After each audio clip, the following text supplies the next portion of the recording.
Halo kawan-kawan pecinta catur, selamat datang kembali di channel Master Gelap. Di video ini saya akan bahas pertarungan yang sangat-sangat luar biasa, pertarungan yang sangat bombastis, di mana idola kita bersama yaitu Kak Irene Sukandar berhadapan dengan salah satu jagoan catur dari Amerika. Siapa lagi kalau bukan Hikaru Nakamura. Wow, Hikaru Nakamura adalah seorang raja blitz. Hikaru Nakamura adalah seorang pecatur super grandmaster dengan elo rating 2700-an. Sementara Kak Irene Sukandar masih punya elo rating 2300-an. Nah, yang jadi pertanyaan, siapa yang akan memenangkan pertandingan? Apakah Kak Irene yang elonya 2300 apa Hikaru Nakamura yang elonya 2700-an? Menarik untuk kita bahas. Tanpa berlama-lama lagi, langsung saja kita ke pembahasannya. Mari kita gaskan. Oke Mas Bro, pada pertandingan kali ini Kak Irene megang buah putih sementara Hikaru megang buah hitam. Pertandingan ini berlangsung secara offline beberapa tahun yang lalu. Dan ini pertarungan yang tidak tercatat secara resmi. Ini berbentuk sparring ya, atau pertandingan persahabatan. Kak Irene memulai pembukaan yang sangat agresif, yaitu E4 dimainkan. Hikaru Nakamura menjawab dengan C6, D4 oleh Kak Irene, D5. Ya, kalau kita perhatikan ini pembukaan yang sangat familiar sekali, yaitu Karokan. Pembukaan ini mirip dengan pembukaan yang dimainkan oleh Kak Irene pada pertarungan melawan Dewa Kipas. Masih ingat nggak dengan Dewa Kipas? Dewa Kipas yang dulu sangat-sangat terkenal ya, yang pernah main di Close the Door ya. Kemudian Kak Irene mengembangkan kuda ke C3. Hikaru langsung sikat pion. Kak Irene kuda kali E4 dimainkan. Kemudian Hikaru gajah F5 dimainkan. Kak Irene kuda G3 diamankan. Hikaru gajah G6 dimainkan. Kemudian Kak Irene langsung agresif dengan H4. Idenya apa? Idenya untuk mengincar gajah Hikaru. Hikaru memainkan H6 ya, kalau enggak gajahnya bisa kena trap. Gajahnya bisa kena cekik ya. Sehingga Hikaru membuka H6. Kak Irene ya sesuai rencana mengubur-ubur gajah daripada Hikaru. Hikaru mengamankan gajah ke H7. Kemudian Kak Irene mengembangkan kuda F3. Hikaru E6 dimainkan. Kak Irene gajah D3 dimainkan, mengajak pertukaran gajah. Hikaru menerima pertukaran gajah. Gajah kali gajah, gajah kali D3 dimainkan. Kemudian menteri kali D3 dimainkan. Kemudian Hikaru, ya saya juga nggak expect ya, Hikaru langsung melakukan langkah yang sangat agresif sekali dan kurang akurat, yaitu menteri A5 dimainkan. Di sini ada perubahan evaluation bar ya, karena ini langkah yang kurang akurat. Ke D2 sekalian ya menangkis serangan daripada Hikaru. Ya sangat licik sekali ya, sangat cerdik sekali ya langkah daripada Kak Irene. Hikaru gajah B4 dimainkan, nggak mau kalah ya kan. diserang balik lagi ya kan. Kak Irene C3. Hikaru gajah diamankan ke E7. Kemudian Kak Irene C4. Nah, anehnya Hikaru tidak menggeser menterinya. Jadi ini momen krusial ya, momen penentu. Dan harusnya Hikaru di sini langkah terbaiknya menurut Stockfish itu menteri dimainkan ya ke C7 ya. Ini langkah terbaiknya. Dan masalah sudah selesai ya. Tapi anehnya Hikaru di sini ya. Ini menurut Stockfish ya, bukan menurut saya ya. Nanti banyak yang ngomel-ngomel, "Oh, kamu sok jago ya, sok pintar." Ini bukan kata saya, kata Stockfish ya. Saya hanya menganalisis berdasarkan Stockfish. Tapi Hikaru ya, balik lagi guys. Di sini ada perubahan evaluation bar yang sangat signifikan ya. Irene di sini dinyatakan lebih unggul. balik lagi guys. Kemudian Kak Iren ya langsung memainkan kuda ke E4. Ini langkah yang sangat cerdik sekali ya. Apa tujuan daripada langkah kuda E4 ini? Ya, tujuannya ada dua ketika Hikaru akan gajah ya. Ini langkah terbaik daripada hitam ya. Bisa ya makan pakai kuda ya, atau mungkin ke partai aslinya. Yang paling penting itu hitam ya tidak menguasai petak yang ada di D6. Ini adalah petak yang sangat lemah ya. Sehingga kuda daripada Kak Iren ini bisa ya menempati petak lemah yang ada di D6 ya. Kemudian ya Hikaru ya memainkan kuda D7. Itu artinya Kak Iren diizinkan untuk skak ya. Bisa skak menggunakan kuda. Ya langsung saja Kak Iren skak ya. Skak raja, itu artinya Hikaru kehilangan hak untuk rokade ya. Terpaksa raja dimainkan ya, raja Hikaru ke E7, kemudian putih ya mendorong pion ke C5. Itu artinya kuda daripada Kak Iren di sini sudah tidak terbendung lagi guys. Kuda yang sangat kuat sekali. Kuda monster. Kuda daripada Kak Iren di sini adalah kuda yang sangat-sangat monster sekali ya, nggak bisa dikendalikan kecuali ditukar dengan kuda. Dan ini sangat tidak enak buat Hikaru. Ini momen krusial ya guys ya, ini momen penentu gitu. Kemudian Hikaru benteng B8 dimainkan. Ya, dan ini juga langkah yang kurang akurat, langkah terbaik daripada hitam di sini ya, mengadu pion ya sebenarnya. Ini langkah terbaiknya. Kalau dimakan ya maka akan ada jawaban seperti ini ya. Yep. Dan ini sangat bagus sekali ya. Bagus sekali buat hitam tadinya. Tapi ya dilewatkan oleh hitam. Hikaru lebih memilih ya, kita kembali ke partai aslinya, memilih ya memainkan benteng B8, Kak Iren rokade mengamankan raja. Ini prinsip dasar dalam bermain catur ya. Sebisa mungkin kita harus mengamankan yang namanya raja, terutama pada permainan catur cepat ya. Ini permainan catur cepat ya. Kemudian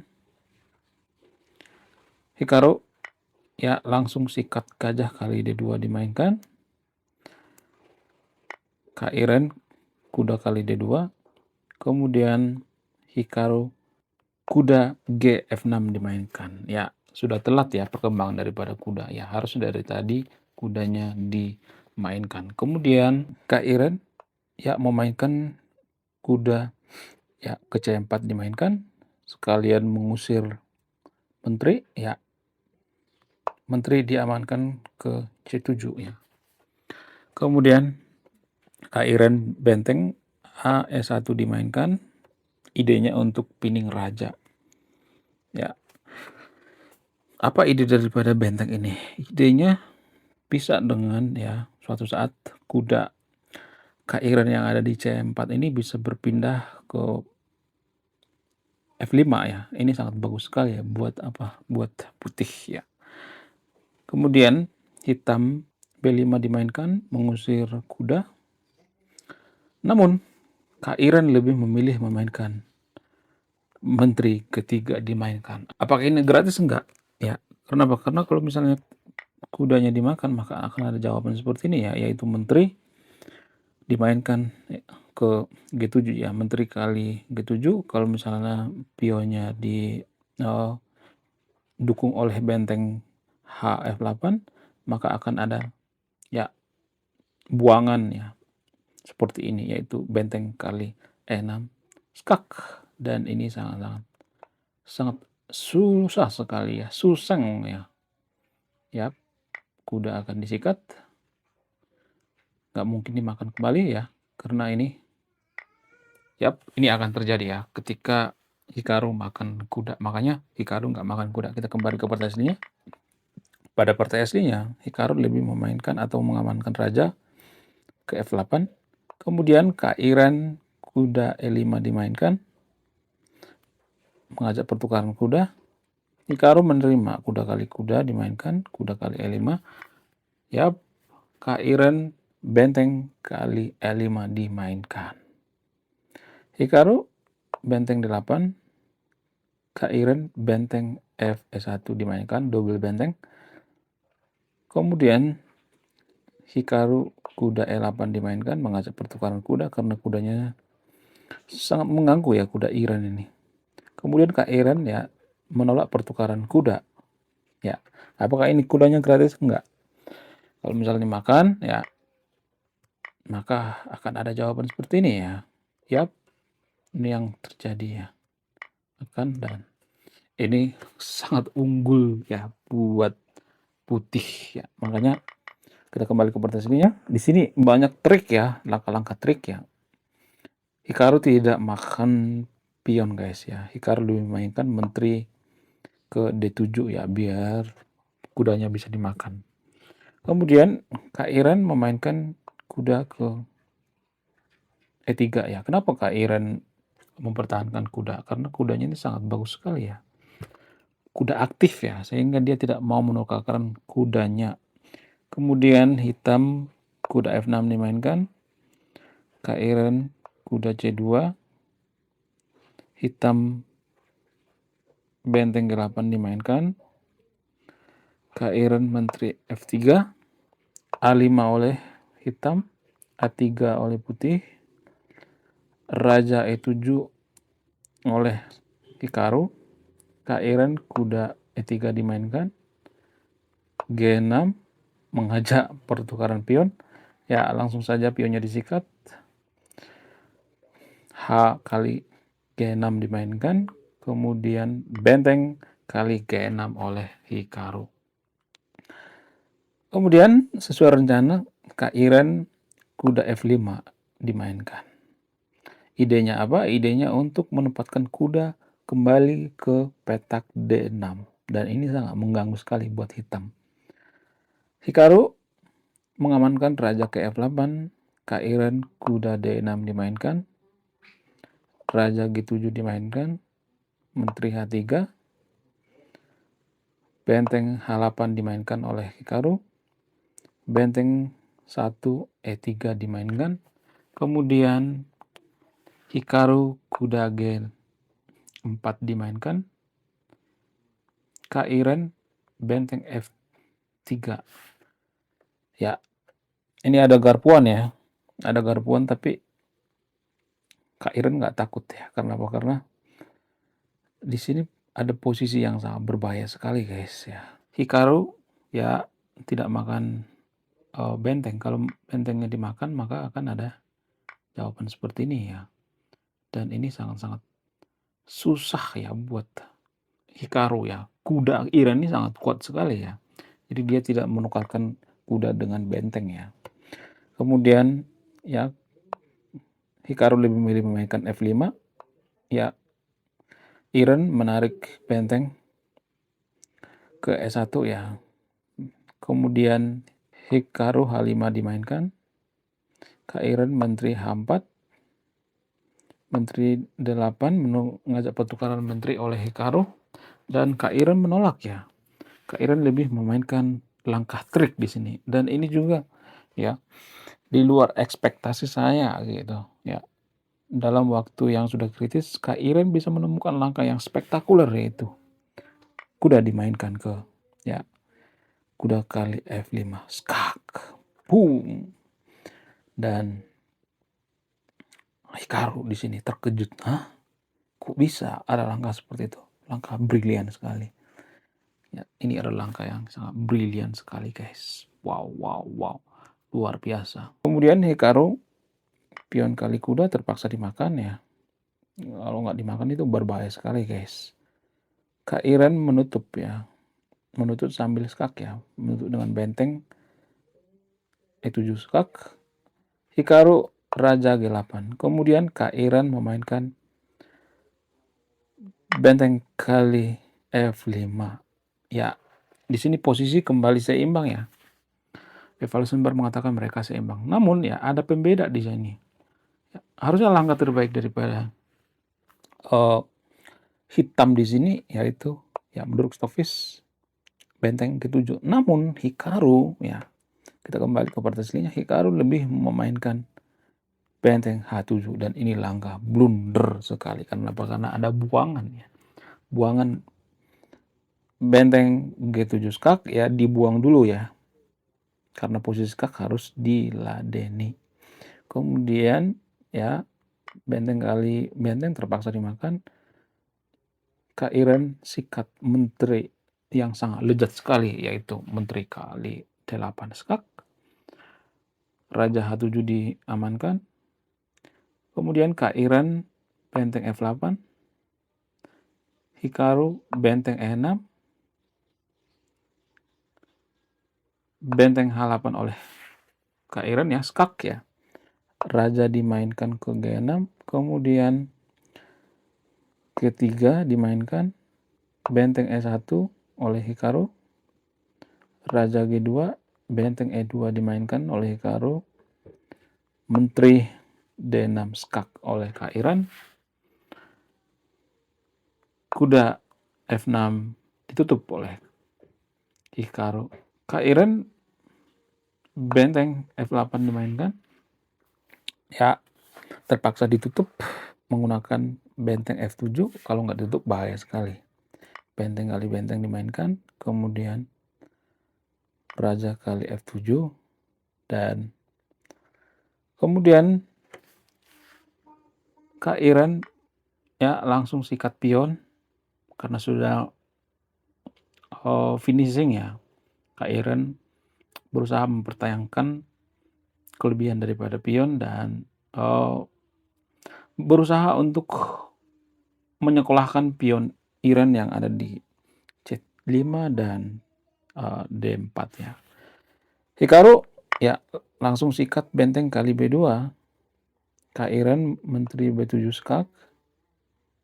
Raja E6 dimainkan. Ya, ini teknik deflexing ya. Kemudian Kak Iren ya lagi-lagi skak, menteri B6 skak. Kak Iren ya berusaha mengubur-ubur raja daripada Hikaru. Raja F5 dimainkan. C6 oleh Kak Iren berusaha promosi pion, namun di stop oleh Hikaru dengan benteng C2. Kak Iren skak raja, menteri kali B5 skak. Raja E6 dimainkan. Kemudian Kak Iren menteri B6 skak. Raja F7 dimainkan. D5 benteng kali F2 skak ya. Sengaja dikasih bentengnya oleh Hikaru. Kenapa? Karena akan ada garpuan nanti ya. Garpuan oleh kuda. Tapi Iren nggak peduli ya. Dia sikat raja kali F2. Bentengnya disikat. Boom! Ada garpuan guys. Ya tuh ya kuda